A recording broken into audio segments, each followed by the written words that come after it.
بسم الله الرحمن الرحيم. الحمد لله حمدا كثيرا طيبا مباركا فيه، والصلاة والسلام على رسول الله صلى الله عليه وسلم وعلى آله وصحابته والتابعين لهم بإحسان إلى يوم الدين. أوصي نفسي وأوصيكم بتقوى الله عز وجل، وبعد. السلام عليكم ورحمة الله وبركاته. السلام عليكم ورحمة الله وبركاته.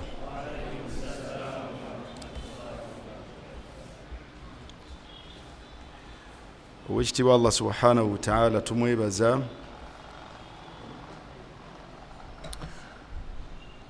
okubeera nga akyatuleseewo ila yaumina hadha,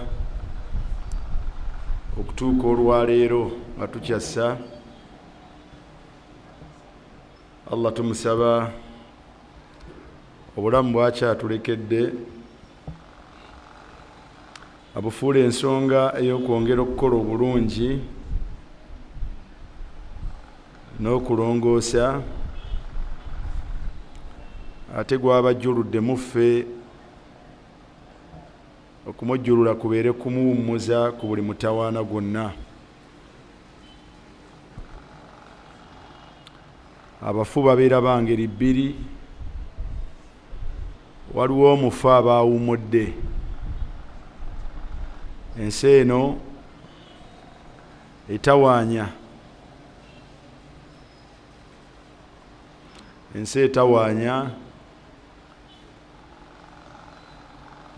omuntu okuviira ddala mu buto.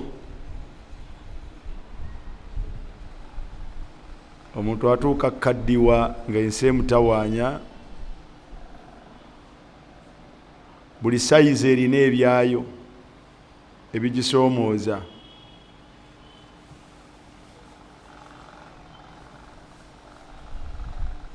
Olaba abato sayizi eno bw'oba obalina ewaka n'obasaasira bano bemuzuukuse essaawa 11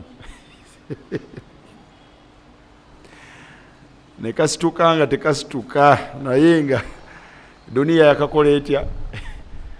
Duniya bwetyo kalina kuzuukuka ku ezo essaawa 11, naweewuunya afaanagana bw'atyo paka essaawa eno mbu nga akyasoma.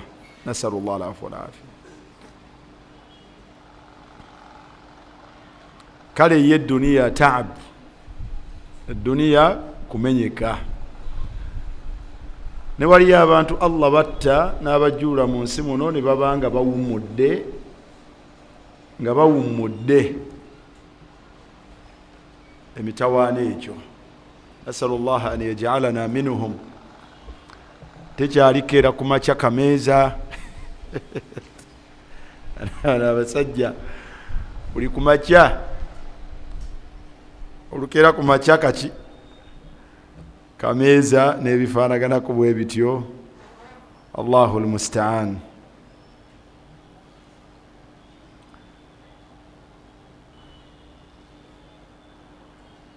Ate abafu ab'engeri ey'okubiri, na'udhu billahi an nakuna minhum, babayita mustarahun minhum. Ensi ebawummula, abantu ne babawummula. Nasalullah alafwa walafiya. Noofa ne baga nti Allah amutukoze atya? Allah amutujjiddewo. Na'udhu billahi min dhalik.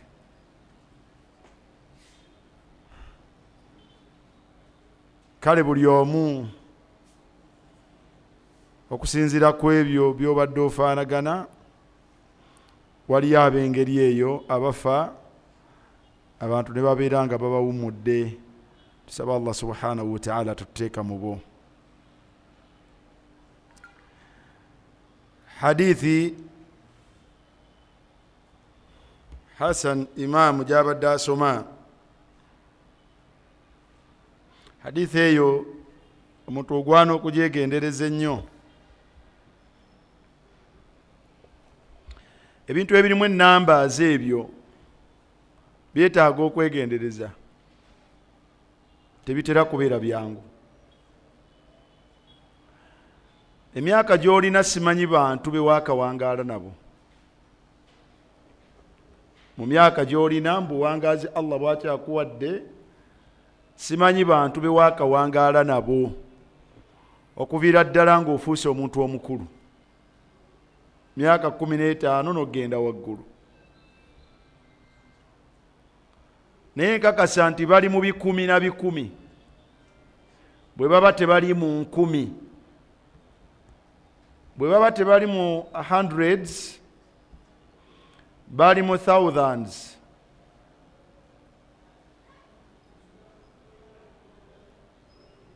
Naye Allah okusaba abantu bameka? N'abantu 2 abaayagalana ku lwa Allah.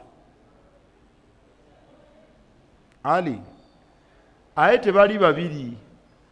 Hadithi eyo bw'oba ogiraba bw'ogitaputa bw'otyo ti n'abantu bameka? N'abantu 2. Allah takusabanga ku bantu 2. Hadithi eyo tetegeeza bantu 2. Hadithi eyo ekwetaaza omuntu ogwo, kubanga gwe gwomu atandikirwako kati gwe wooli. Kati Allah akwetaazaayo omuntu gw'okola naye peya. Kiregeeza akwetaaza omuntu atya? Omu. Mu bantu b'owangadde nabo mu buvubuka bwo, mu bukulu bwo, mu bukadde bwo, omu yekka. Nkukakasa ekyo kiraga butali bwangu bwa kufuna muntu oyo.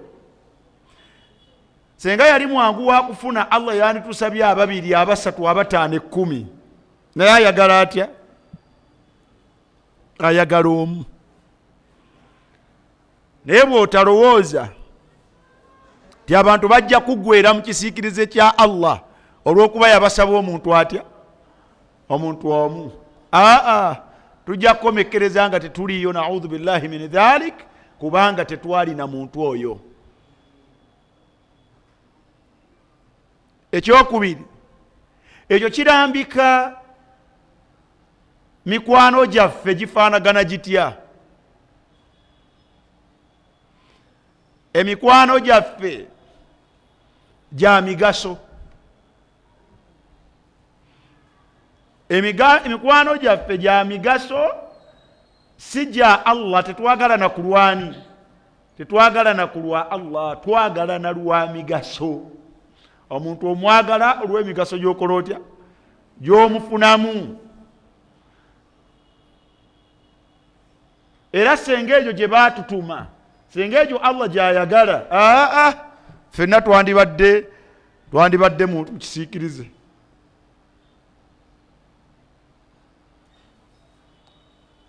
Naye egyo Allah si gy'ayagala.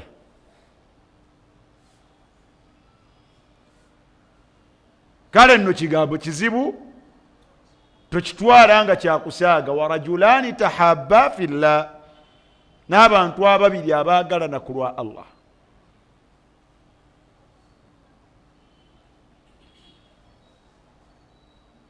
Thalithan,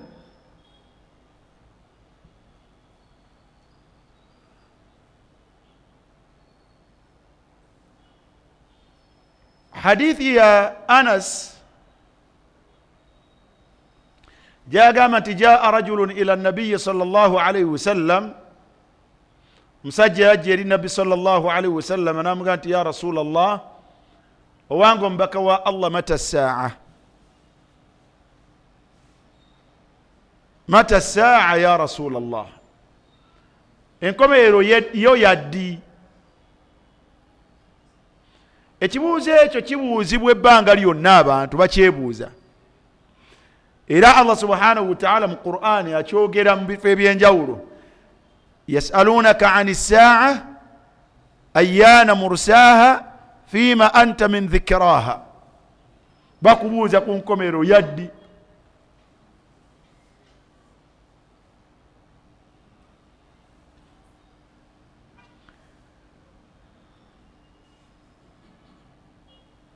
mu hadithi ya Umar ibn al-Khattab Abu Hafs, hadithu Jibril at-tawil,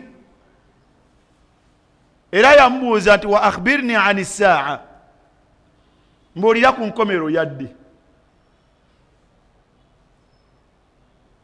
Kale nno ye enkomerero,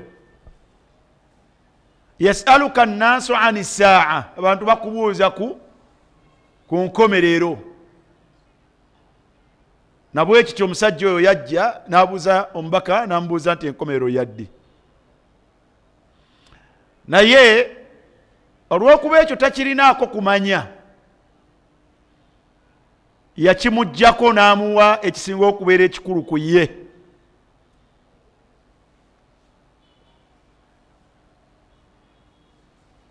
Yamubuuza nti wamaadha i'tadadta laha,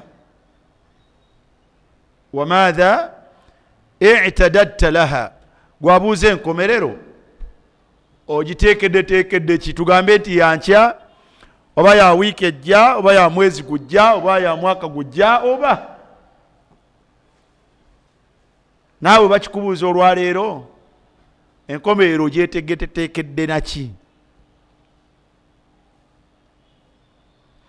Kikyoteeseteese kubanga olimu abo abagikkiriza.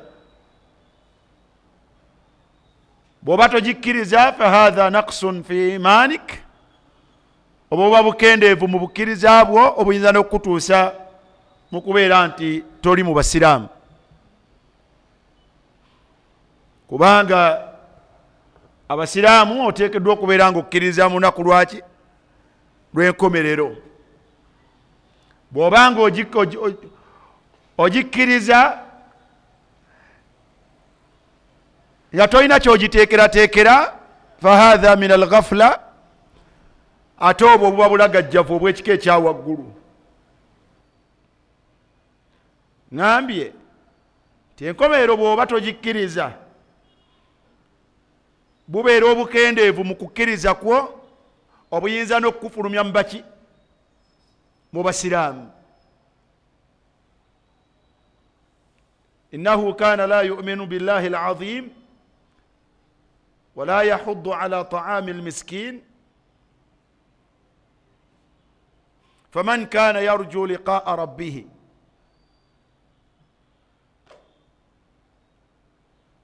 ليس البر أن تولوا وجوهكم قبل المشرق والمغرب ولكن البر من آمن بالله ولكن البر من آمن بالله واليوم الآخر. bw'oyagala kubeera mu bantu abakola obulungi oteekeddwa kubeera ng'okkiriza Allah subhanahu wa ta'ala, era ng'okkiriza n'olunaku lwaki? Okkiriza n'olunaku lw'enkomerero. Ulaika alladhina sadaqu wa ulaika humul muttaqun. Suratul Baqara aya 10 mmeka? 77.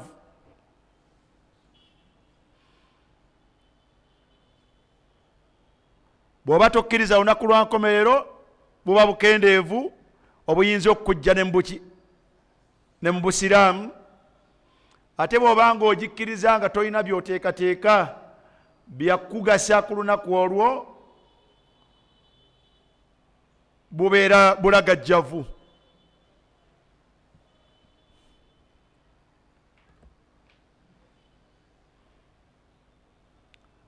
Kale nno buli yenna akkiriza olunaku lw'enkomerero, kiki ky'oluteekeddeteekedde omwami? Kiki ky'oluteekeddeteekedde omukyala?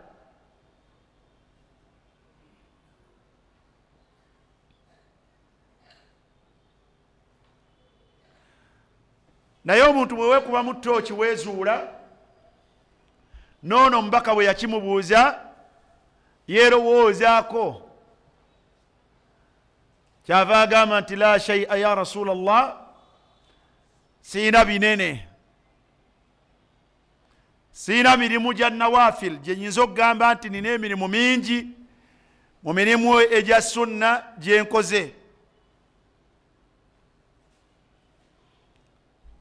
Naawe oyinza okwekebera nga ddala mu butuufu tolina mirimu giri awo gy'ogamba nti guno kwesibidde olukoba Allah kwalinsaasirira yawma alqiyama. Naga nti ghayra anni uhibbu allaha wa rasulah, wabula mpozi mpulira njagala Allah n'omuki n'omubaka we Muhammad sallallahu alayhi wa sallam.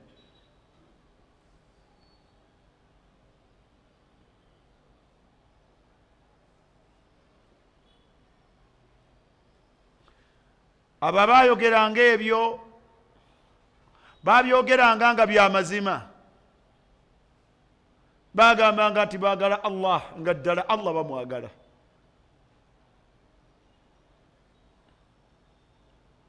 Amma nahnu al-yawm, naye ffe okutunoonyaako okwagala Allah ne kusobera,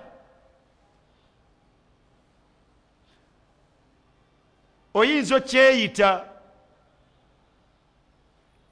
okyeyita nti oyagala Allah, naye ma dalilu ala dhalik, kiki kyoyinza okugamba nti okusinzira ku kino ddala njagala Allah?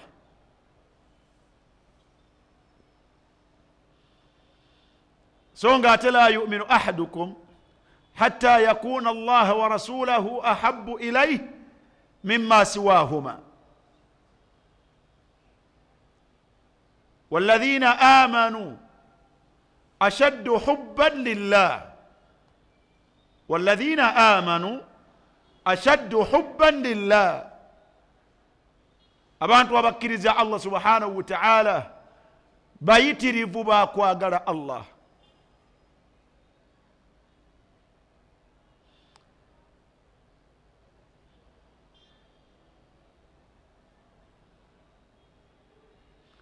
ومن أحب شيئا، omuntu ayagala ekintu yukthiru min dhikrihi, ayitiriza okukyogerako. Kam tadhkuru Allah fi waqtik, mirundi emeka, biseera bimeka byosangibwawo ng'oyogera ku Allah, tadhkuruhu ng'omujjukira, ng'omutendereza subhanallah walhamdulillah ولا إله إلا الله والله أكبر. كم تذكر ربك؟ وأقم الصلاة لذكري، imirizawo الصلاة ng'ogiyimirizawo lwakubeera ng'ojogerako. إنما جعل الصلاة لإقامة ذكر الله، الصلاة Allah yagiteekawo tusobole okubeera nga tuba bayitirivu bakumwogerako. N'ogamba nti Allahu akbar, n'ogamba nti alhamdulillah رب العالمين الرحمن الرحيم مالك يوم الدين. okwo kwogeraku Allah, n'ogenda okutama n'ogamba nti Allahu akbar, n'ovaayo sami Allahu liman hamida, n'obeerayo subhana rabbiyal azim, n'ogenda okuvunama Allahu akbar, n'obeerayo wansi n'omutendereza subhana rabbiyal a'la. إنما جعل الصلاة لإقامة ذكر الله.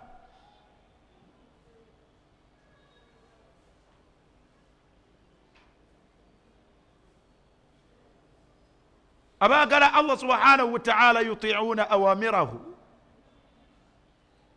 bwabalagira bagamba nti mukwano gwaffe alagidde, mukwano gwange alagidde, n'alabikira ntya mwaba bamujemera nga alagidde.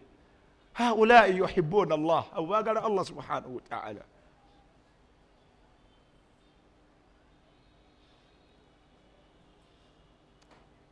bal yakhafuna, batya nnyo okubeera nga bamujemera ne bawulira nti Allah agaanye, ayina omusanga nga agenda mu maaso n'okkola.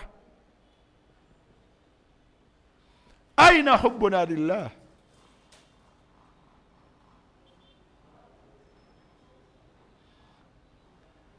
beeyisa naye nga gy'obeera bamulaba.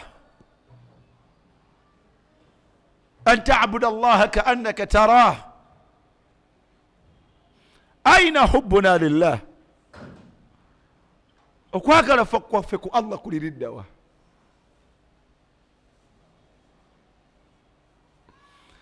naye abasajja abo abaatukulembera bwe yagambanga nti ghayra anni uhibbu llaha, naye nze njagala Allah, ddala mubutuufu, kaanu sadiqin, baalinga bamazima mu kwogera ekyo.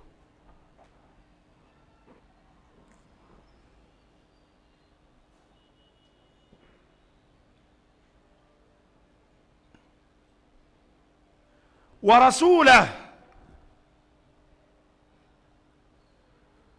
omusajja agamba nti ya rasulallah, n'omubaka wange mwagala naawe nkwagala. fiilan, ddala baalinga baagala omubaka sallallahu alaihi wasallam.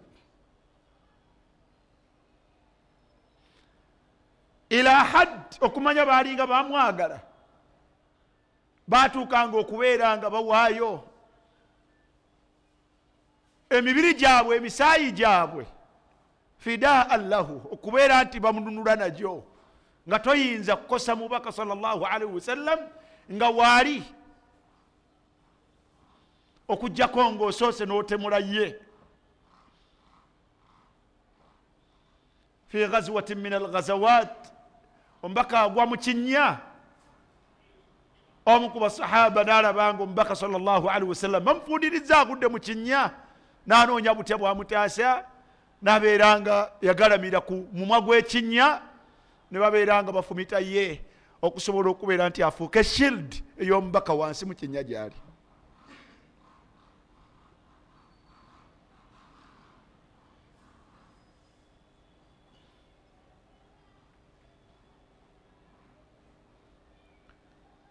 ne bwe kyabanga kyetaagisa kuwaayo nnyina na kitaawe n'okubaleka okusobola okutaasa omubaka sallallahu alaihi wasallam, beŋŋanganga abantu abo oluvannyuma lw'okuseewuka kwabwe ne bagenda e Madiina, naye nga bagenda okulwanagana nabo abavudde e Makka nga bataata baabwe, baganda baabwe, naye nga tekimugaana kubeera nga ayolekeza obwanga ne muganda we, naye lwakutaasa mubaka wa Allah. Kaanu yutiunahu, bamugonderanga.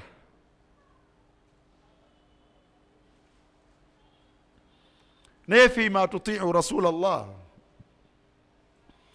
omukyala oba omwami muki naawe mwokakasa nti kino ŋŋondera omubaka wa Allah, kiki kyogonderamu omubaka wa Allah?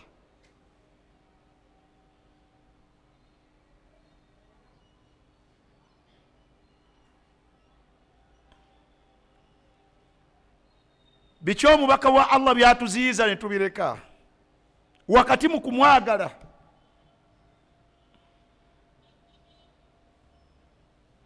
Allah yabisiba mu aya emu naga nti qul in kuntum tuhibbuna allaha fattabi'uni yuhibbukum Allah.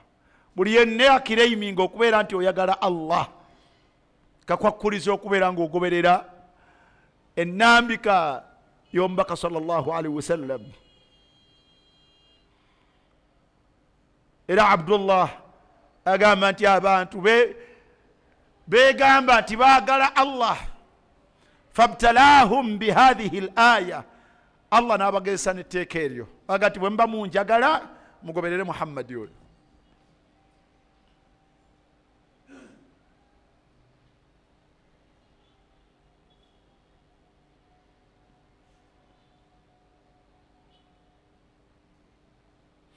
musajja agamba nti ghayra anni uhibbu Allah wa rasulah,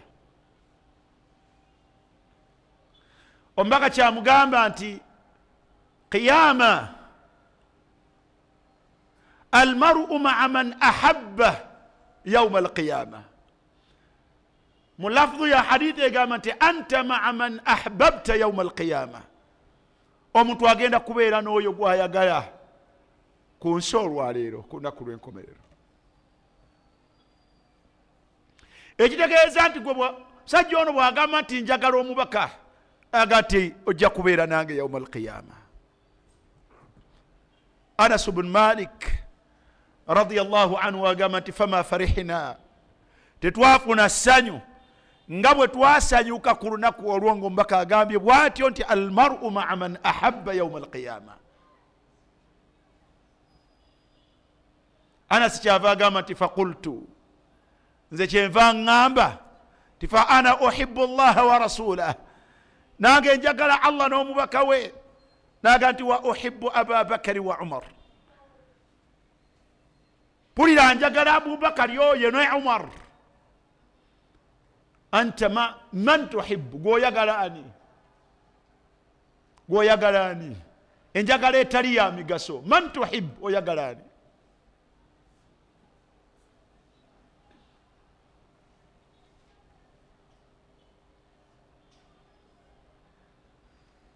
Anas agamba nti njagala Abubakari oyo ne Umar mwagala. Umar ibn al-Khattab radiyallahu anhu naga nti wa arju an akuna ma'ahum, nfunye essuubi nti we banaabeera ku qiyama nange we naabeera. Okwagala kwange abo tebayinza butabeera mu kusiima kwa Allah we banaabeera.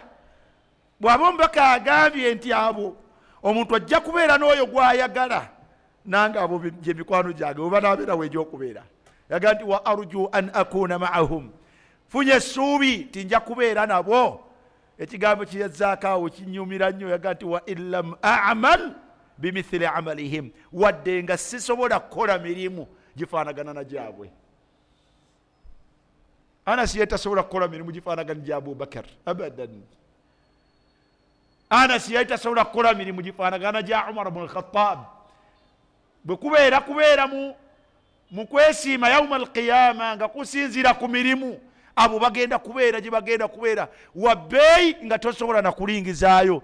Naye omubaka kagambye nti ma'a man ahabba, anasaga nti we banaabeera wadde emirimu gyange mitono nnyo ku gyabwe, nange nfunye essuubi ti nange kale naayitira waawo.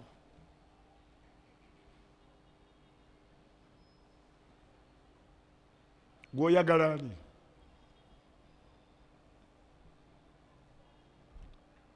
Oyagala ani? Kino kiraga obukulu bw'ekigambo kwagala, era kitegeeza nti omuntu tamala gaagala. Tomala gaagala.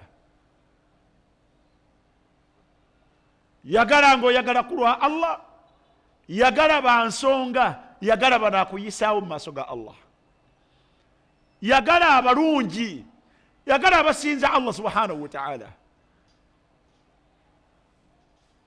وبالأضداد تعرف الأشياء، بالأضداد تعرف الأشياء.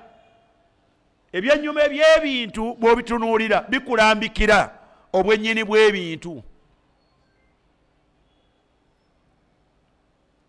Olaba bw'oyagala abantu abakyamu, olaba hadithi eno bw'eyinza okukuleeta ng'ogenda kubeera n'abakyamu. Allah waali bateeka nga naawe ogenda okubeera.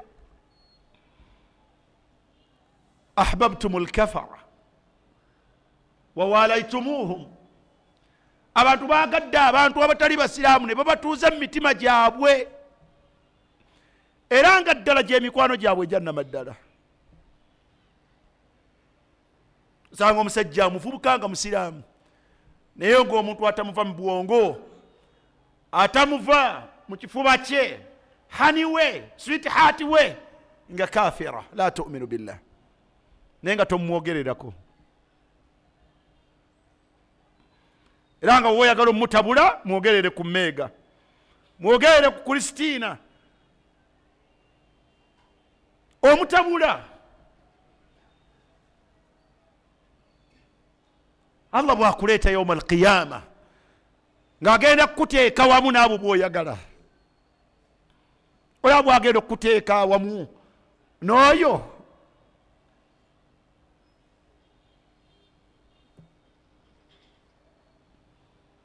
kyava kigaana. Ya ayuha alladhina amanu la tattakhidhu aduwwi wa aduwwakum awliya tulquna ilayhim bilmawadda wa qad kafaru bima ja'akum min alhaq. Temukwakwata kwagala kwa mitima gyammwe ne mukuwa abantu abatakkiriza Allah, abakafuwalira Allah.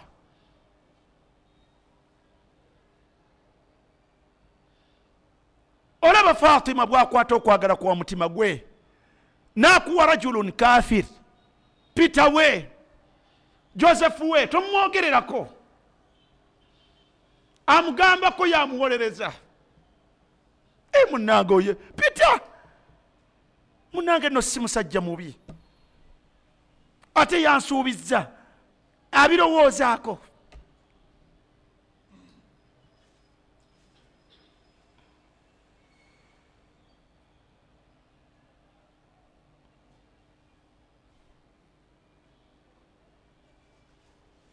Allahu almusta'an.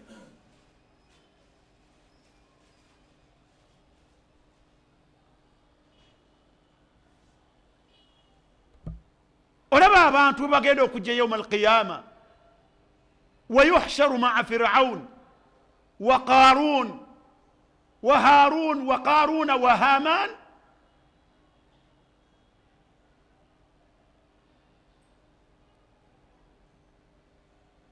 abantu Allah abazuukizise mu bibinja bya Firaun mu kibinja kya Firawuna man shaghlatuhu omuntu yenna gwa alabankanyizibwa sultanuhu obuyinza bwe n'amaanyi ge ku Allah subhanahu wa ta'ala yuhsharu ma'a Firaun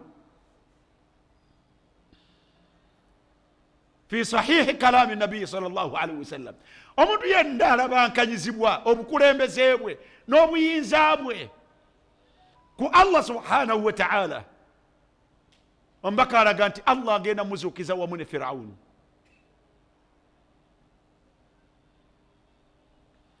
n'omuntu alabankanyizibwa n'ebyenfuna bye emaali ye ogula kwe n'okutunda kwe yuhsharu ma'a Qarun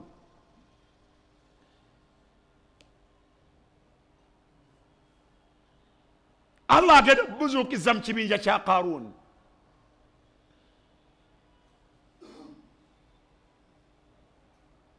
n'abalala bwe batyo almar'u ma'a man ahabba yawm alqiyama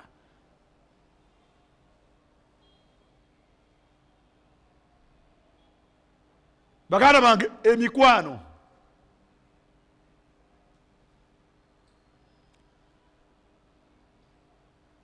man tuhibbu ani gwoyagala so kigambo ky'emikwano kigwana okwegendereza ennyo nasalu Allah al-afwa wal-afiya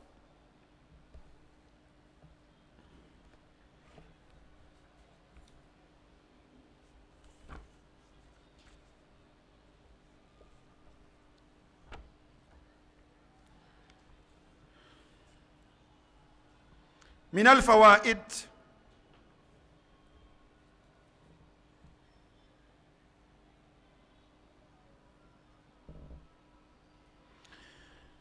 mu kitabo ekiyitibwa Bahjatu Nadhirin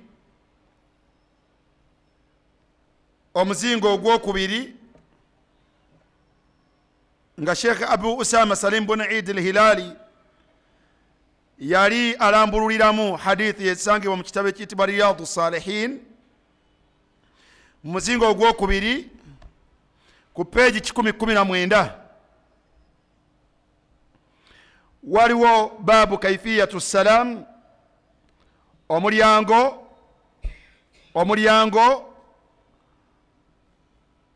omulambikirwa butyo omuntu bw'atoola salamu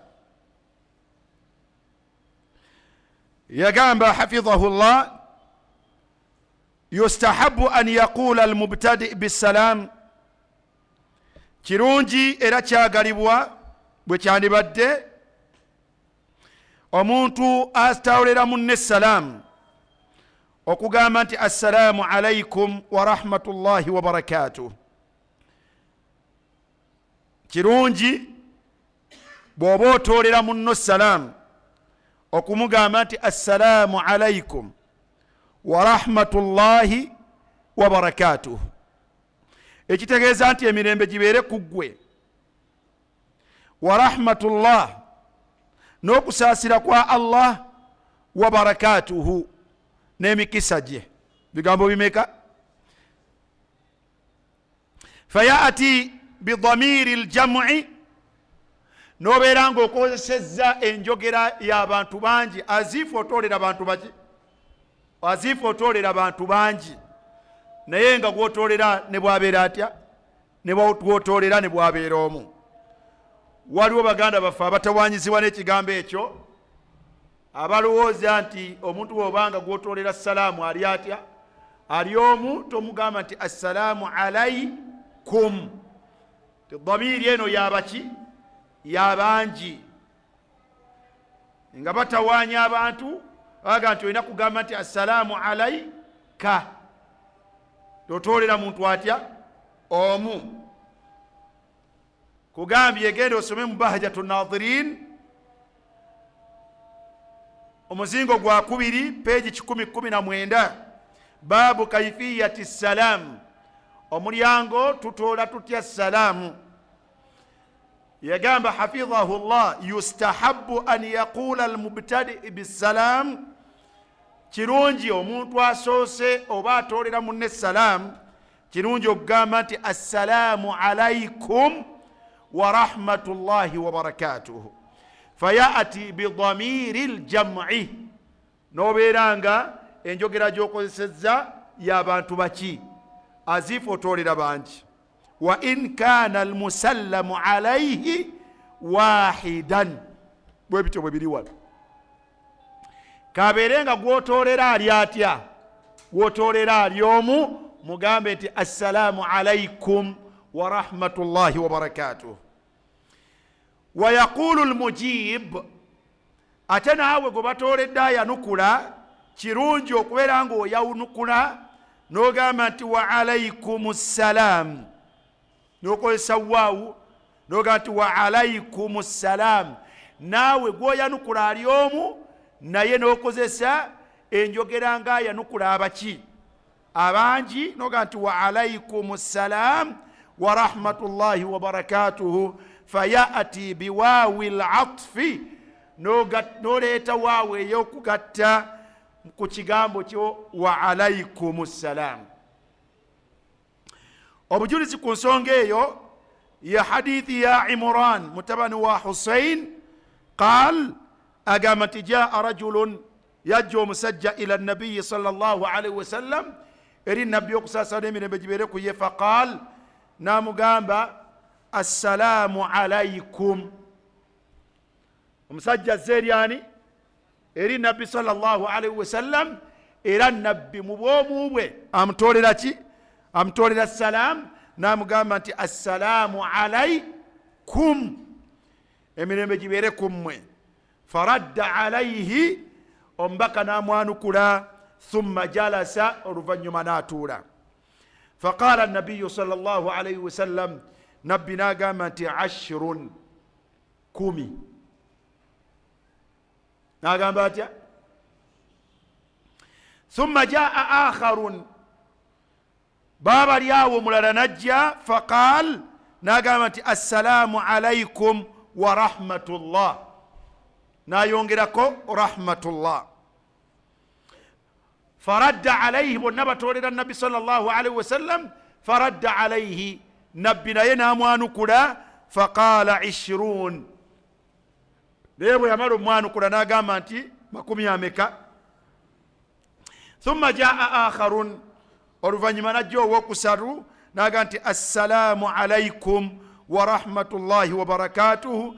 Faradda alayhi, nabbi naye namwanukula. Fajalasa, n'atuula.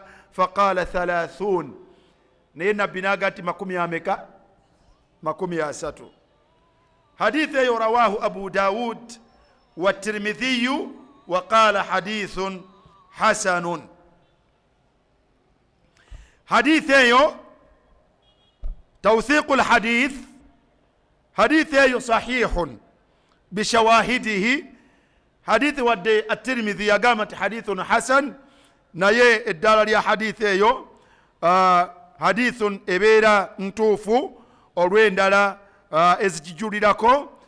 Ojja gisanga mu sunanu Abi Dawuda eri ku 5195.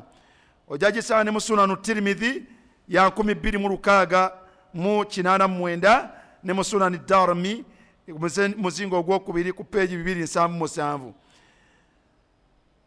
hadithi eyo erina ezigifaanagana nga hadithi ya Abu Huraira gyokusanga mu Adabu al-Mufrad ekya Bukhari ne mu Sunanu Nasai mu Amali al-Yawmi wal-Layla wa Ibn Hibbani ne walala. Qultu wa isdaduhu sahih.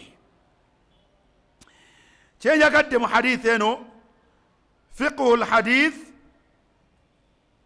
omuwalimu yajjamu ebintu bino wammanga bina, nayagadde tubeere nga twegasa nabyo, tujjemu ekimu ku byo. Ekisooka, alqadimu yabda'u aljalisina bisalaam. Kyabbeeyi omuntu bw'abanga azze n'asanga abantu nga batudde nga bw'olaba batudde wano, okubeera nga gwazze gwotoolera bw'okoze otya, gwotoolera bw'osanze salaamu. Ekyokubiri kyetujja mu hadithi eyo, arraddu ala almuslimi wajib wa annahu yakunu qabla alkalaami ma'ahu.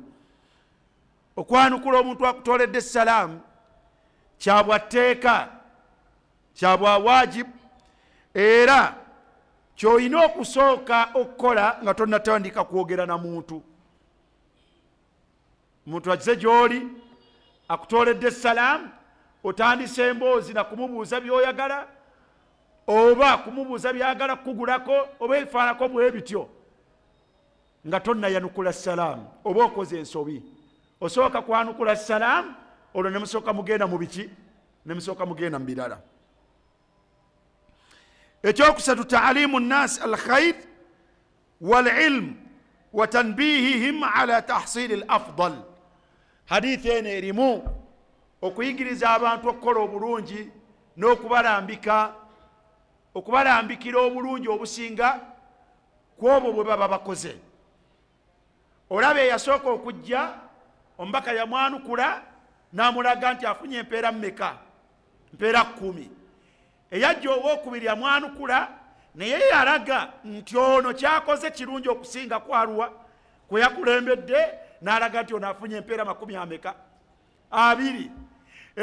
Owookusatu bwe yajja yamwanukula naye n'alaga nti entoola gyatodde salaamu agifunyemu empeera 30. Ekiraga nti abantu bano bwe yali nabo omubaka sallallahu alaihi wasallam yabalaga buti abantu bwe basiŋŋana mu kukola obuki, mu kukola obulungi. Subhanallah. Gwe olwaleero hal tahris, abafa olulunkano oluvannyuma lw'okumanya hadithi eyo, okubeera nga buli gwotoolodde salaamu omufunako empeera eziwera 30.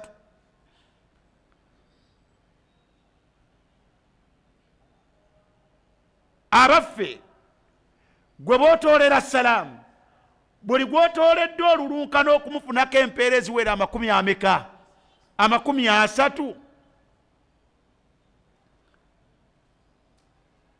Ekyokubiri, abaffe olaba bwe tulaga yaalirira obulungi bungi, ono afunye omuntu omu amutooledde salaamu afunye empeera 30. Ma ra'yuka ng'otooledde mu lunaku abantu 10 ng'obatoolera salaamu eyo eggwayo, mu salaamu mwokka ofuna empeera 10 bimeka? 300. Obikuŋŋaanya mu lunaku lwo.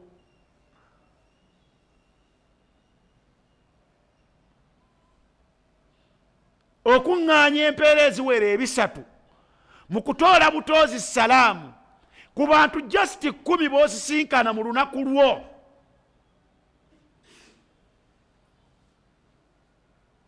Olaba bwe tuli abalagajjavu, olaba bwe tuli abagayaavu.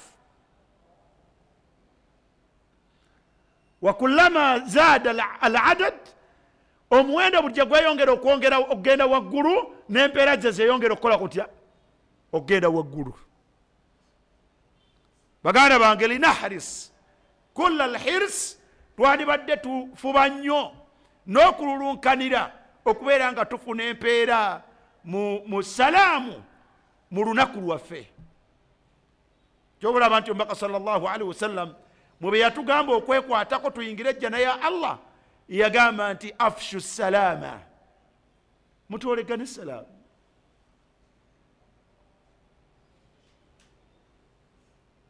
Wa atimu taama, wasilu larhama wasallu billaili wannaasu niyam. Nsonga nnya naye muzo okutoola ki? Kutoola salaamu. naga tadkhuluna jannata rabbikum bimadha? Bisalamin. Mujja kuyingira ejjana ya Allah mirembe. Kutoola salaamu, kugulira muntu kyakulya, kusaalako kiro, nakugezaako kuyunga luganda. Tadkhuluna jannata rabbikum bisalamin.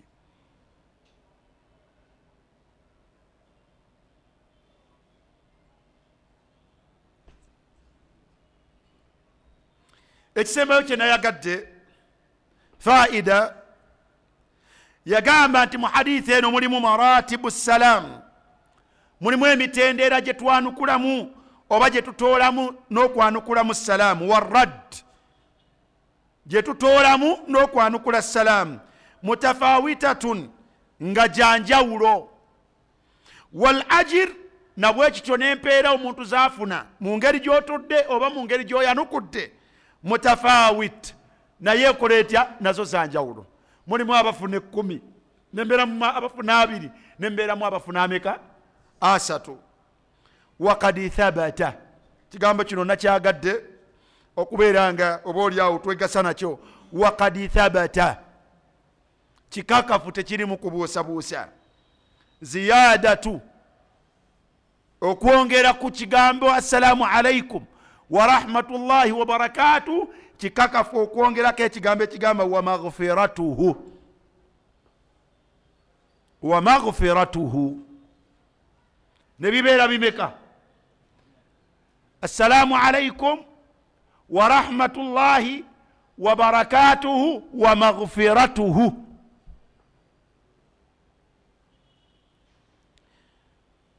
ففي رواية لأبي داود، مرواية يا حديث يا وقل يا عمران بن حسين، إذا كانت يا بانتو باري بمكة بجا بساتو إنجوكريمو يا حديث يو مو أبو داود يجا بإسناد حسن مكبر يا سهل متبن ومعاذ عن أبيه أقامت ثم جاء ثم أتى آخر نوجا يوم لارو وكمكا ووكنا فقال ناقامت السلام عليكم ورحمة الله وبركاته ومغفرته. فقال 40.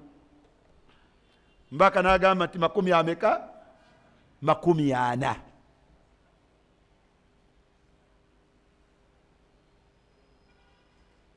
مكومي عمكا أنا يا يونغراكو تيغامبو تي ومغفرته.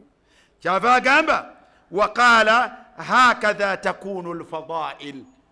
obulungi bwe butyo bwe bubeera n'okusingangana bwe kutyo bwe kufaanagana. كنت قد رأيت في كتاب الأذكار للنووي، nali nalaba mu kitabo kya bakiyita kitabu al-adhkar ekya Yahya bun Sharaf an-Nawawi, bwe yali alambika ensonga eno yagirambika mu raddi mukka nti ayanukula yayongerako wa maghfiratuhu.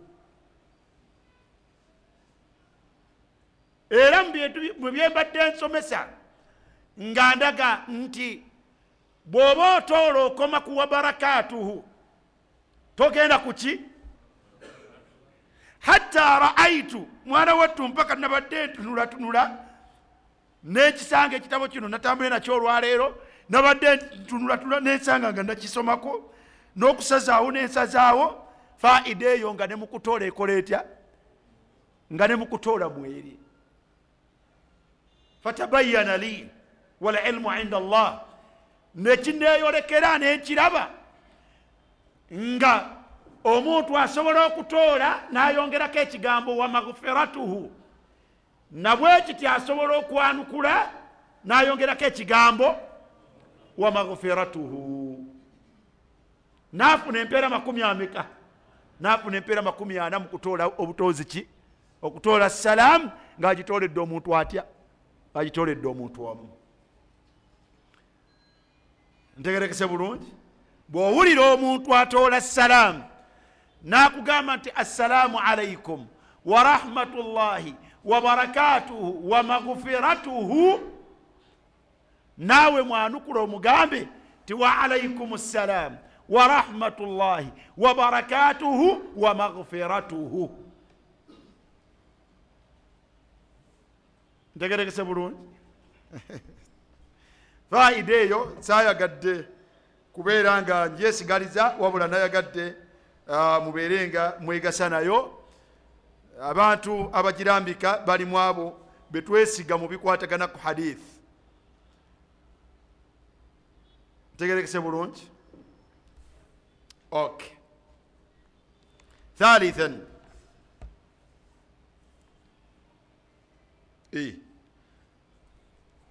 ekitabo kino bakiyita Asasu Albani fi Turath Al-Alban.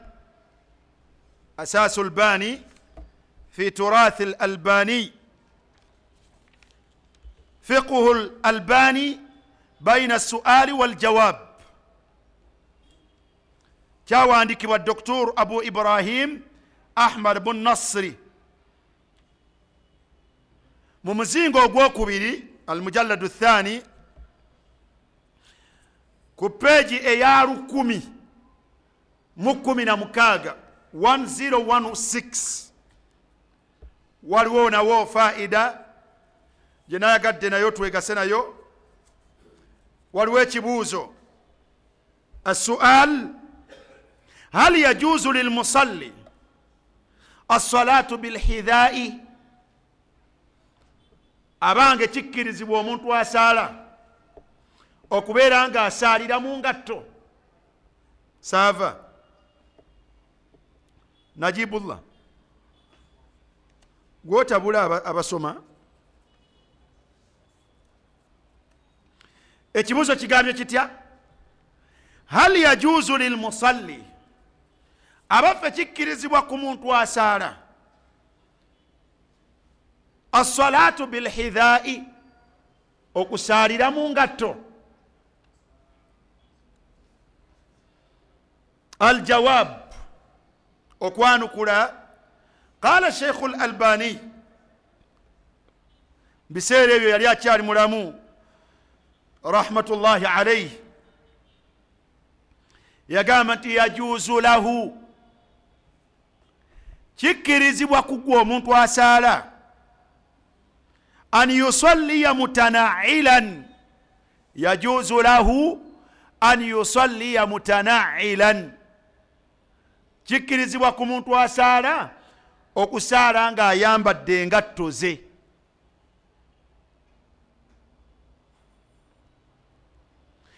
kama yajuzu, ngera bwe kikkirizibwa an yaqifa hafiyan,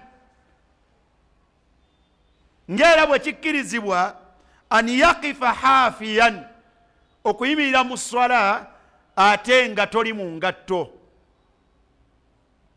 oli mu bigere byereere. kitegeeza ki? jawazul amrayn, kitegeeza okukkirizibwa kw'embeera ebbiri. okusaalira ng'oyambadde engatto zo yajuzu, n'okusaala ng'ogyemu engatto nakyo yajuzu. mwana wattu kino kiba kisinga kumanyibwa ku salatul janaiz, gye nkiraba gye tusinga okukikola. abakimanyi nga tusaalira abafu, osanga abantu basaalidde mu ngatto zaabwe, naye tekitera kulabikalabika mu swala zino eza bulijjo. saate era osanga yabalala nga azijjamu naye n'aziyimirirako, n'osanga abalala nga bwakulaba ng'oyimiridde mu ngatto akukanyugira eriiso, okulaga nti bi'sa ma fa'alta, okoze kibi nnyo. fahimtum? naye yajuzu lahu an yusalliya mutana'ilan kama yajuzu an yaqifa hafiyan. wal afdal, amaze okulambikira embeera bbiri nti zikola zitya? zikkirizibwa. kyekisinga obulungi. wal afdal, ekisinga okubeera ekirungi, an yusalliya taratan hakadha. al afdal, sharif al afdal ekisinga obulungi an yusalliya taratan hakadha kwe kusaala oluusi ng'osaalidde mu ngatto wa taratan hakadha ate oluusi n'osaala nga toli muki hadha huwa al afdal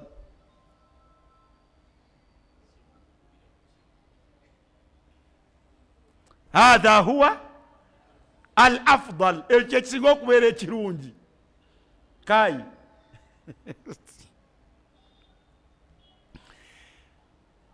hasba ma tayassara lahu hasba ma tayassara lahu okusinziira ku kiba kikwanguyidde wetegereze okusinziira ku kiba kikola kitya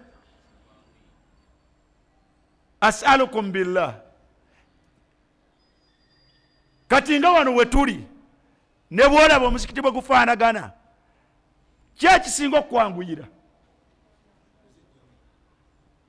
osanga yakugamba nti kuzibeeramu ku kapeti z'abanno toba kayibanda hasba ma tayassara lahu oli muzikiti guli mafurusha kyekikwanguyira era kyekigwanidde kujja mu ngatto fahimtum fala yatakallaf libsuhuma lissola wala khal'ihima noteekaluubiriza wowandiyagadde kusaalira muzo aye ne woteekaluubiriza wowandiyagadde kukola kutya kuzijjamu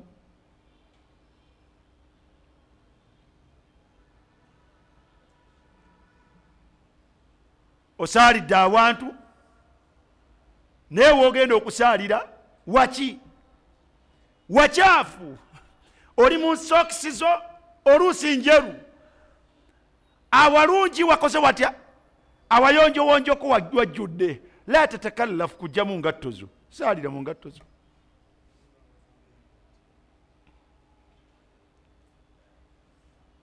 waliwo ŋŋambye wano tuwaliwo n'ababbi b'engatto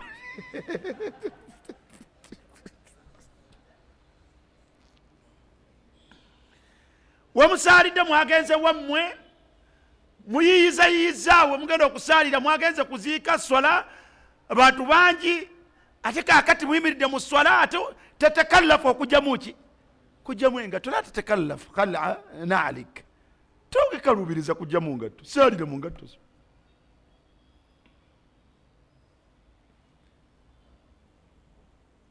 abantu ababeerako emadiina eyo makka balaba abasirikale nga batambula mu muzikiti basaala aga niye bano bangeri ki kati omusirikale bw'anaabeera buli kaseera kujja mu ngatto kuzambala kujja mu ngatto la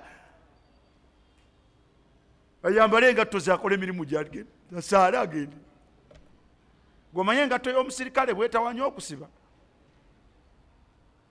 bal wa in kaana haafiyan salla haafiyan bw'osangibwa ng'oli mu bigere saala ng'oli mu biki ng'oli mu bigere tolina nsonga wa in kaana mutanailan salla mutanailan illa li amrin aaridin bw'osangibwa ng'obadde mu ngatto zo eswala neyimirizibwawo saalira mu ngatto zo okuggyako nga waliwo ensonga eguddewo obugwi wa idha nazaahuma ekyokuzisaaliramu n'obutazisaaliramu tukitegedde naam ate wa idha nazaahuma senga ono aba azigjeemu fala yadaahuma an yaminihi bw'ojjamu engatto toziteeka ku ddyowo bw'ojjamu engatto toziteeka ku ddyowo wa innama an yasaarihi engatto bw'oba nga ozigjeemu oziteeka ku kkonoowo oziteekayo ddi idha lam yakun an yasarihi ahadun yusalli, senga ku konowo tebadde yakola atya, teri asalirayo. Wa illa bwewabeera yasalirayo ku konowo, najibullah wadaahuma baina rijlaihi, ziteeke wakati waki, ziteeke wakati wa magulu go. Otegedde ki?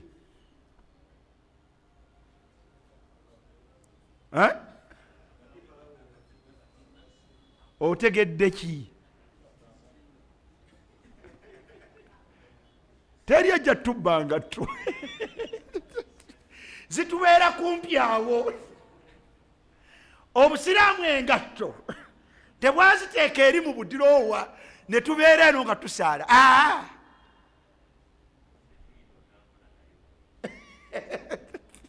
Obusiraamu engatto bwaziteeka wenyini wokola otya, wosaalira, ziteeka ku kkono bwewaba teri yakola atya, bwewajjayo asaalirayo ziteeke mu magulu go. Akaveera kajja dda, kaveera kale si kaleero. Najibullah, akaveera si kaleero. Obusiraamu bwatujjako dda okweraliikirira engatto bagenda ozitwala. Nasaliddeko nabaddeko mu darusu nateetaawo omwezi gumu emabega, la ilaha illallah. Naye oba tuli ku biki?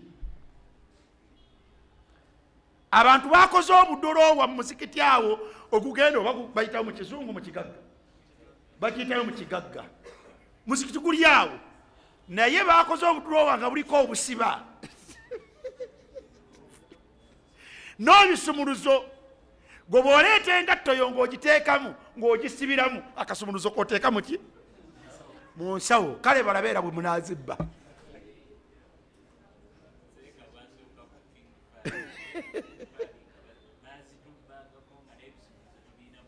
Waliwo nga nti King Fahd baazibbangamu nga n'ebisumuluzo biri mu ki? La hawla wala quwwata illa billah. Obusiraamu either tusaalire mu ngatto zaffe bwe kibanga kyekisaanidde wooli, oba si ekyo zikole ki, zijjeemu.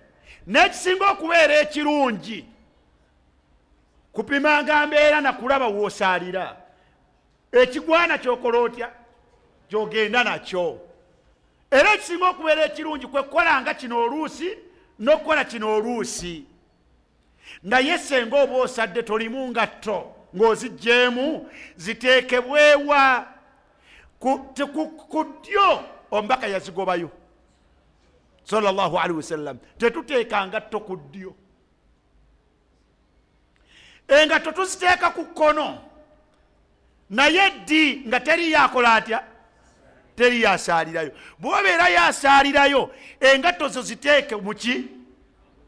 Wakati wo mu magulu go. Naye bannanga abasiraamu, Allah tusaasire. Abantu baguze obuveera ne babuteeka wali nga bw'obulaba, naye bagamba nti nabwo abasaaze babutwala.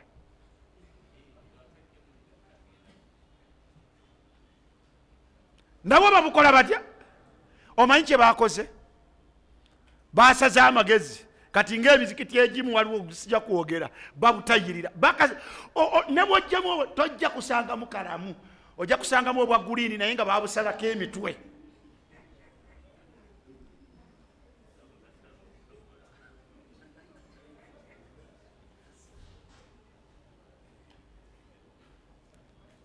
Naye weebuuza nti bano abajja ku muzikiti basiraamu? Obunkenke obufaanagana bwe butyo, bw'ogenda eri gye tufulira ewuzu, ne bwe zibalugabire nga ze baguze, bagulayo bateekayo nga zonna za sayidi emu. Oyambala lugabire nga zonna zitunudde sayidi etya. Naye era bakugamba nti era bazikola batya?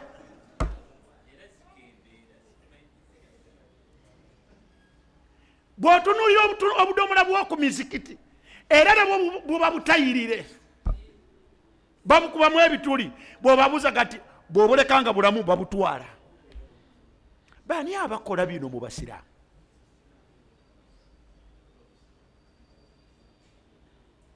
Baganda bange, bani abakola bino mu basiraamu? Era bano be tulina okwasa pikipiki. Bano be balina okwasibwa obwa kashiya, obwa baasa.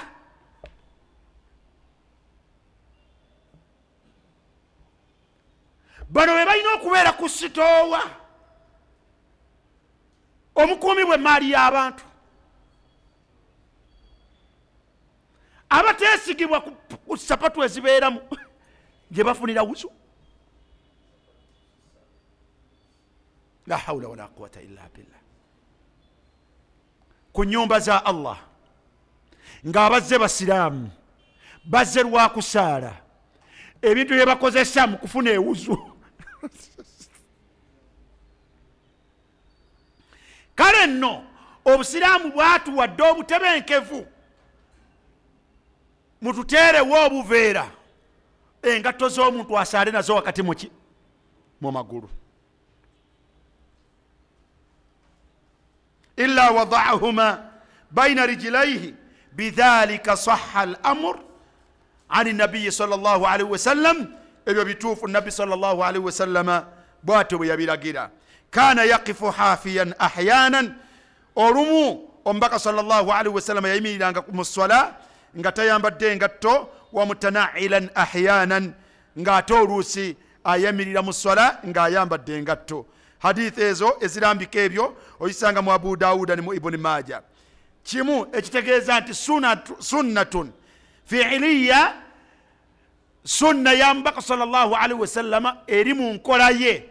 Bw'atyo bwe yakolanga atya, oluusi yasaaliranga mu ngatto, oluusi yasaalanga azikoza atya, azijjeemu. Wa abaha dhalika li ummatihi, saateera ekyo yakikkiriza ku bantu ba umma ye. Faqala sallallahu alaihi wasallam, Nabbi yagamba mu hadithi jojja kusanga mu sunanu Abi Dawuda ne mu sunanu al-Bazzari wa sahahahu al-Hakim fi al-Mustadrak wa wafaqahu adh-Dhahabi. Yagamba idha salla ahadukum, omumwe bw'asaalanga falyalbasna alayhi, omumwe bw'asaalanga ayambale ki? Ayambale engatto ze. Aw liyakhla'ahuma, bw'aba ayagadde atazikola atya? Azijjemu baina rijilaihi, aziteeka wakati wa amagulu gabiri. Wala yu'dhi bihima ghayrahu, tanyiiza nazo omulala. Tonyiiza neki? Tonyiiza n'engatto z'omulala. Ekyo nno kigambo kinene nakyo. Tonyiiza n'engatto zo omulala. Engeri gy'onyinza okunyiiza abantu n'engatto zo nyingi. Olaba otya okusaalira ku kapeti n'engatto zo? Tonyiiziza banno. Ate Omubaka yatugamba tonyiiza ki?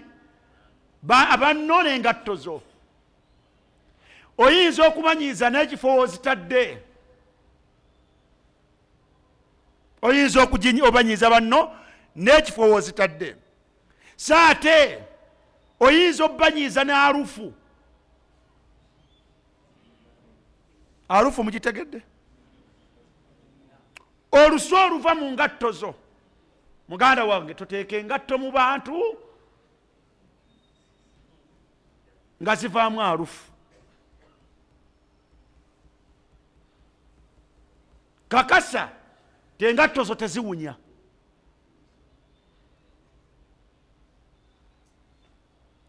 Wala yu'dhi bihima ghayrahu. وأكد عليهم الصلاة فيهما أحيانا. Ate Nabbi n'akinoganya okuzisaaliranga olw'olumu. Faqal, n'agamba nti khalafu al-yahud, mwawukanenga ku bayahudi. Fa innahum la yusalluna fi ni'alihim, abayahudi tebasaalira mu ngatto zaabwe. Wala khifafihim, ne bukhufu bwabwe tebabukola batya? Tebabusaaliramu. Kitegeeza nti okusaaliramu oluusi kikubirizibwa nnyo mukhalafatan lilyahudi, okwawukana n'abaki? Okwawukana n'abayahudi. وكان ربما نزعهما من قدميه oluusi nabbi sallallahu alaihi wasallam yazijjanga mbigere bye wahuwa fi sola mu sola wakati thumma istamarra fi salatihi oluvanyuma nagenda mumaaso nesola ye kama qal abu saidin al-khudri nga bono bjobbisanga mu hadithi ya abu said al-khudri yagamba nti salla bina rasulullah sallallahu alaihi wasallam nabbi yatusaaza dhata yaumin olunaku lumu falamma kana fi badi salatihi bwe yali nga amaze okusalako wakati mu swalaye fi badi salatihi khala'ana alayhi engatto ze nazijjamu fawada'ahuma an yasarihi bwe yazijjamu naziteeka ku kkonowe falamma ra'a annaasu dhalik abantu bwe bakiraba ekyo khala'u ni'alahum ate nabo ne bazijjamu abaali bazisaliddemu falamma qada salatuhu nabi sallallahu alaihi wasallam bwe yamala essolaye qal kyava agamba nti ma balukum alqaitum ni'alakum ate mwenga nammwe engatto zammwe muzijjeemu qalu kyebava bamugamba nti ra'aynak tuzizeemu lwansonga tukulabye alqaitana alaika engatto zo zijjeemu fa alqaina ni'alina naffe ezaffe kwe kuzijjamu faqal n'abagamba nti inna jibril mazima jibrilu atani anzijidde fa akhbarani nangamba anna fiha qadhar nangamba fa akhbarani anna fiha qadharan nangamba nti engatto zange zirimu obukyafu au qala adha riwaya ya hadith egamba nti oba mulimu ebinyiiza ebitamwa wa fi riwaya khubuthan fa alqaituhuma yensonga lwaki nzijjeemu fa idha jaa ahadukum n'olwensonga eyo omu mumwe bw'abanga azze mu sola ila almasjid ngazze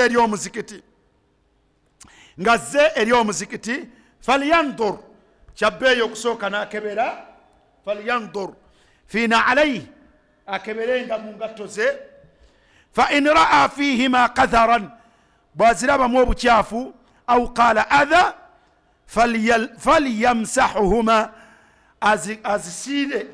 azisiite ku ttaka bwati bwazirabamu obukyafu azikola atya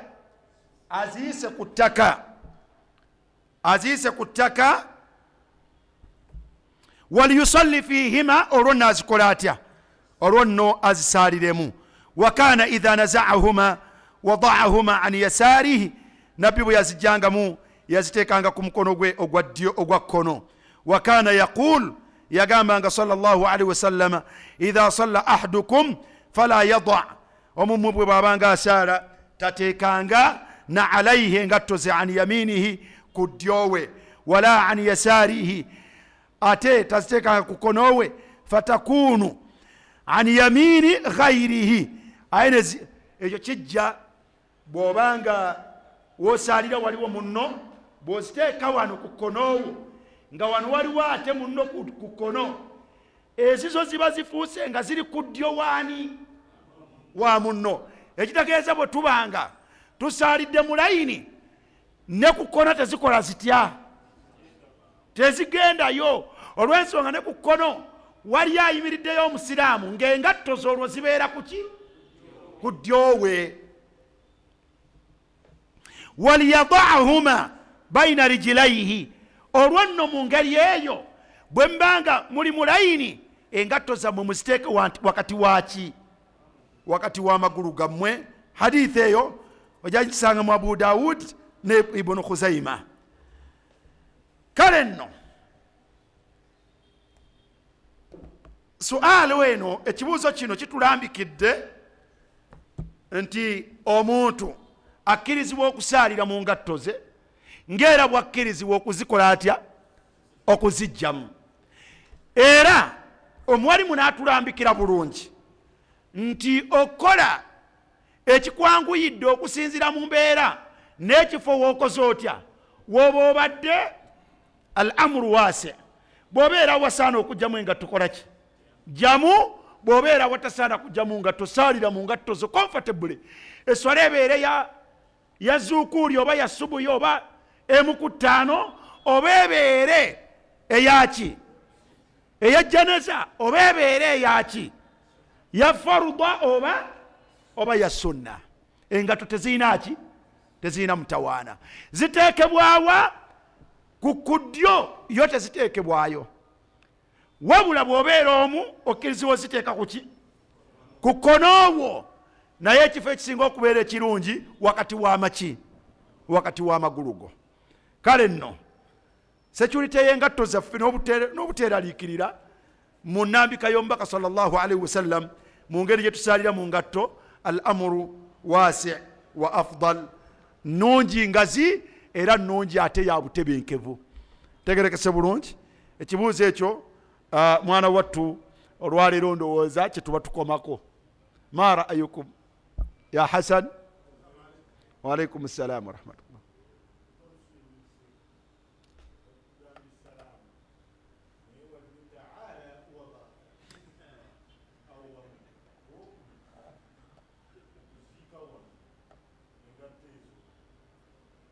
Tezina buzibu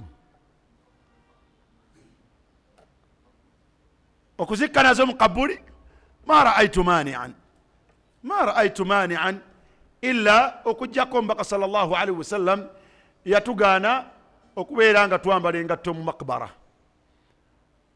yatugaana okwambala engatto muki mu makbara. Olunaku lumu omubaka sallallahu alaihi wasallam yalaba omuddu ng'ayambadde obugatto, n'amugamba owange nannyini yabuyita sibutiyain, owange gwe nannyini bugatto, alqi sibutiyatika, jamuki jamu obugatto bwo.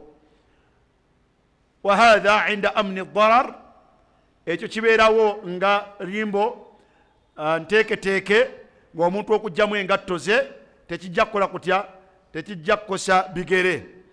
Amma ene wammwe gye babaziika kyannamukaaka twala tugende, lwe tugenda okuziika lwe musaawo olusenke, naam, omuntu ajjemu engatto ate olusenke lukole lutya, lumufumite. Fahatha la yajuz, ekyo tekikirizibwa kubanga ekigendererwa ky'engatto almutana'il rakib. Omubaka sallallahu alaihi wasallam aga nti omuntu ayambadde engatto abeera afaanagana n'akola atya, aba yeebagadde, kitegeeza abeera miki, abeera mu mirembe. Ate omubaka yatugamba nti la darar wala dirara, tokola kintu kigenda kukuviramu ki buzibu ate tokikolera banno, tokyekolera ate tokikolera banno. Kakati bwebanga makbara nga teriimu amnu ya bigere byaffe, engato tetusikola tutya, engato tuzisigalamu. Naye bwebeera nga makbara oba wetugenda okuziika nga ebigere byaffe bwe tubanga tujjemu engatto tuli fi amnin, tukola tutya, tujjamu. Bw'oba otambudde n'entambula efaanako bwetyo, bw'oba ozijjemu ng'okka mu kabur okuteekayo omuntu, la mani', tekirina ki, tekirina nsonga. Wal ilmu inda Allah. Amma qawluk, ekigambo kyo kyogambye nti assalamu alaikum wa rahmatullahi ta'ala wa barakatuh, ittiba'u sunna awla, okugoberera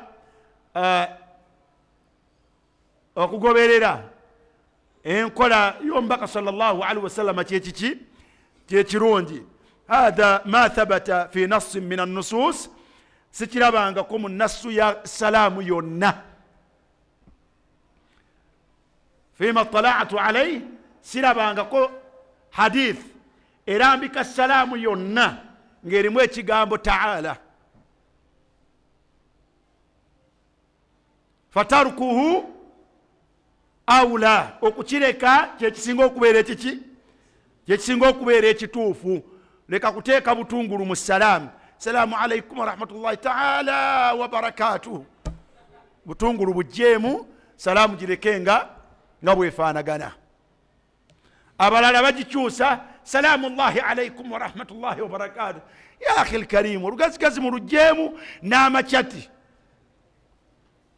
mujje amakyati n'olugazigazi muki, mu salaamu. Gitoole nga bweri, gitoole nga bweri, hadithi egirambika bulungi ddala ddala. Kiki okaluubirirwa, okaluubirirwa ki? Ogamba nti assalamu alaikum wa rahmatullahi wa barakatuh, otandike salaamu llahi alaikum wa rahmatullahi wa barakatuh. bwogenda eri mu bamisiri balina olugezigezi nefujjo omutwalira assalamu alaikum warahmatullahi wabarakatuh, ya salam ya salam, mbwolwakwanukudde agamba kyati agafaanagana bwe gatyo tugajje mu ddiini ya Allah, tugajje muki, tugajje mu ddiini ya Allah subhanahu wa ta'ala. Naam.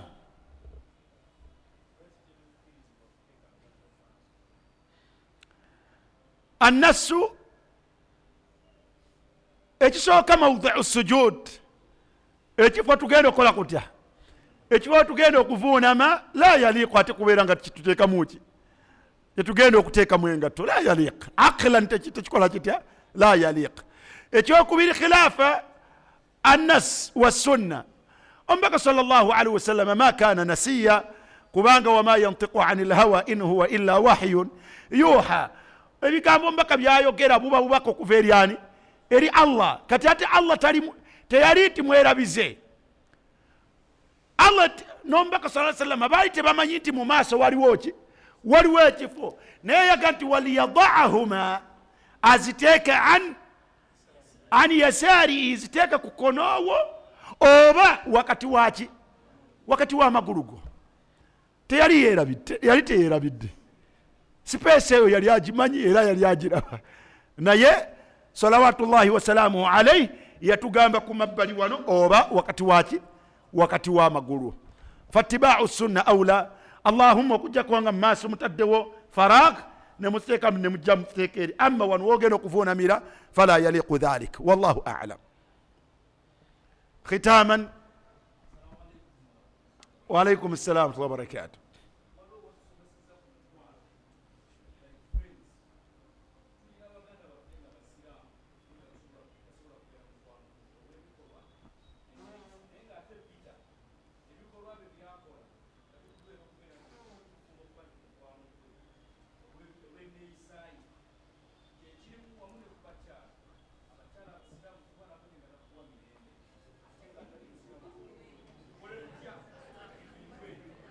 Jangu wano obibuuze. Jangu tebiwulikise kwata omuzindaalo.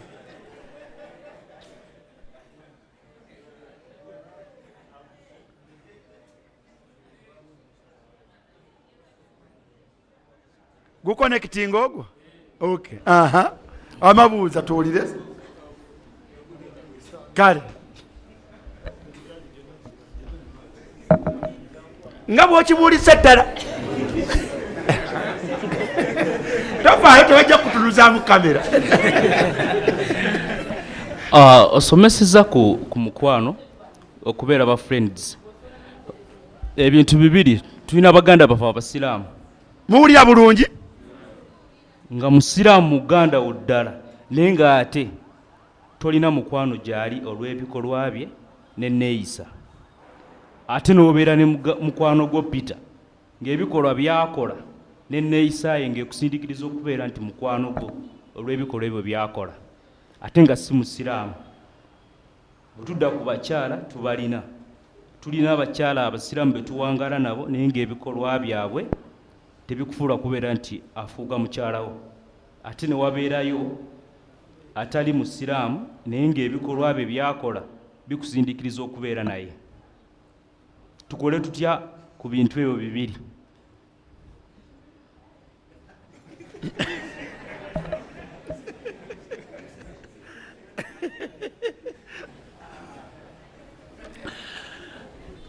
Allahul musta'an.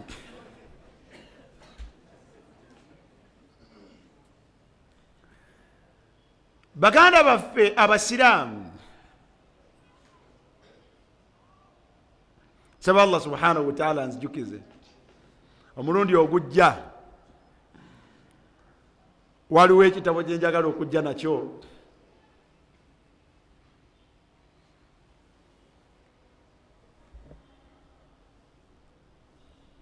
Sheikh Muhammad bin Salih al-Uthaymini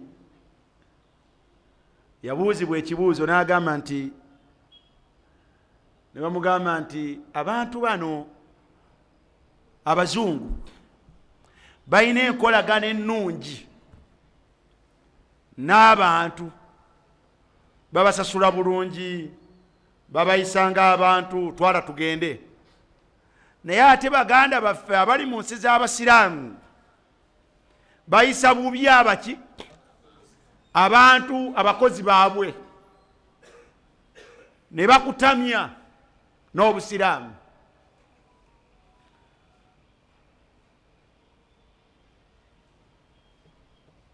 Yayanukula walillahi alhamdu walminna. Nsaba nange nkireete tukisomeko nammwe mukole mutya. Naye nga tunatuuka eyo omuwalimu yanzibula amaaso aga nti mubawaane bonna be muwaana, oba abazungu mu butakkiriza bwabwe Allah, oba babayisizza batya, oba mikwano gyammwe mubawaane mulage nti balungi. Naye tekijja kuba, tekijja kukola kutya. Allah yasinga waman asdaqu min Allahi qiila, ani asinga okwogera nga byayogera bya mazima. Allah yagamba nti walladhina kafaru wakadhabu biayatina, suratul bayina yagamba nti ulaika hum sharrul bariya.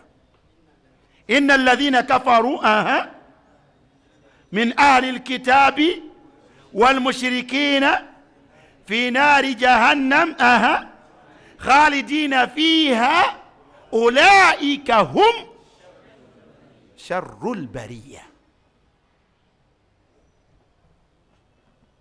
Abantu abatakkiriza Allah, abalimbisa amateeka ga Allah, abo bakuteekebwa mu muliro gwa Allah. Naye Allah yagamba nti mu bitonde ebiwangaalira mu nsi ku lukalu kuno, Allah yagamba nti ulaika hum sharrul bariya, bye bitonde ebisinga okubeera ebibi. Kuffe ne Allah ne asinga okumanya. Najibullah, kuffe ne Allah ani asinga okumanya.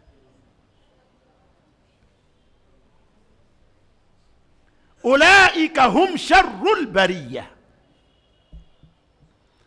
Ebyo ku nsi kuno bye bitonde ebisinga okubeera ebibi, bye bibi.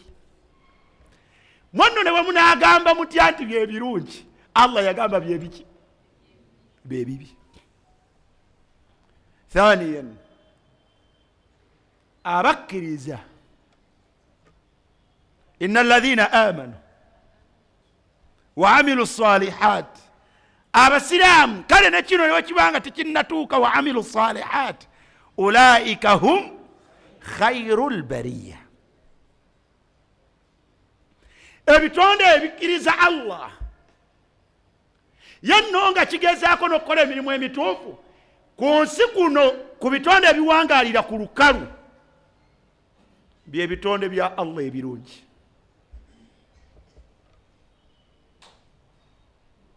Ekyo kitegedde.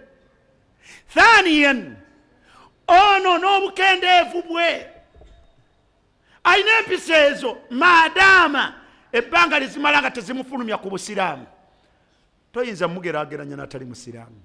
Zulman baba buli azaamaanya n'okwata omuntu yu'minu billah, akkiriza Allah wal yawmil akhir, n'omuteeka ku minzaani n'omuweeyinga ne atakkiriza Allah n'olunaku lwa nkomerero. Era nekikeera ku makya obwongo ne mukuwa nti hatha alladhi la yu'minu billah mulungi. Hal hatha min al-adl? Ekyo kiri mu bwenkanya. Hatta okutuuka n'obeera nga takhtaaruhu anhu, nekituuka okubeera nga bwe kuba kulondawo olondawo ono. Bw'otunuulidde abakyala, ono omukyala n'obuyisayisa bwobwo naye nga musiraamu, noono Meega Kristina bw'ogeza okulondawo ng'olaba nti Meega ono agwana okubeera omukyala okusinga Ramula, okusinga Fatima, la hawla wala quwwata illa billah. Wali Juma agambye nti okusinga afuna wuzu sinagituukako.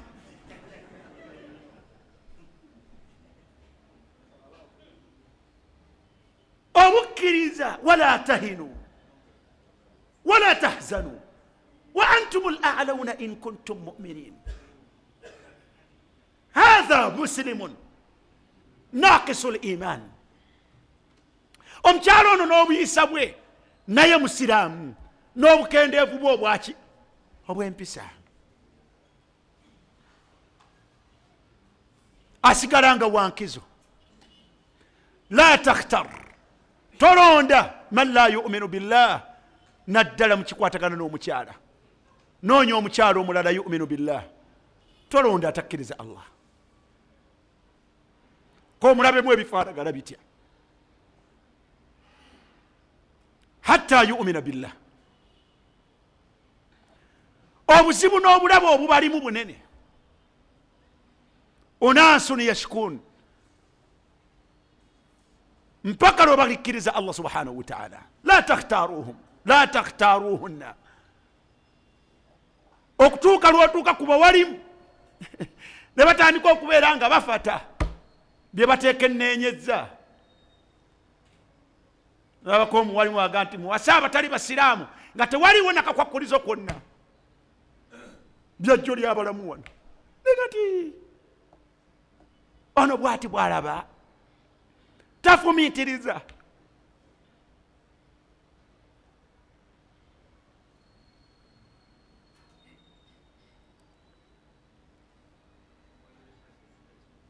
Buno bukendeevu naye tebumufuula kubeera nga atali musiraamu amukola atya?